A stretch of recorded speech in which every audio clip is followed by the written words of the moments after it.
quand les puissants méprisent la justice, le cas Sarkozy et Marine Le Pen. Ils nous répètent que la justice est indépendante, que nul n'est au-dessus de la loi.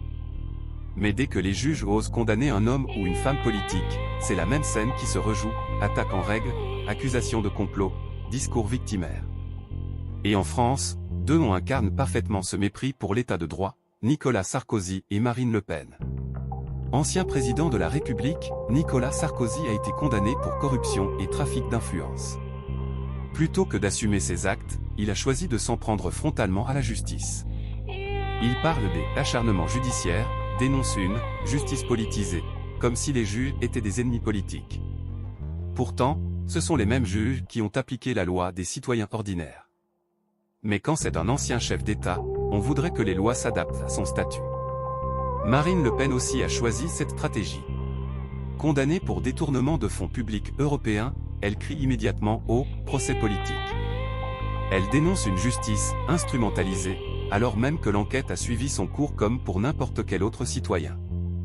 Pourquoi cette réaction? Parce qu'admettre la faute, c'est risquer de perdre en crédibilité politique. Alors on préfère détruire l'arbitre plutôt que de reconnaître la faute. Ces attaques ne sont pas anodines. Elles visent à affaiblir la légitimité des juges, à faire croire que les condamnations sont partisanes.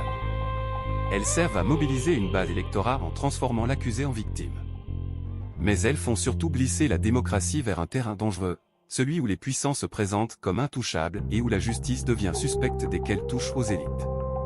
Sarkozy et Le Pen veulent nous faire croire qu'ils sont les victimes d'un système. La vérité, c'est que la justice dérange uniquement ceux qu'elle rattrape. Et si nous commençons à douter d'elle à chaque condamnation d'un puissant, alors ce ne sont plus les juges qui sont en danger, c'est l'état de droit lui-même. Quand les puissants refusent la justice, ils menacent la démocratie. Abonnez-vous à Large Écho pour votre droit à l'information.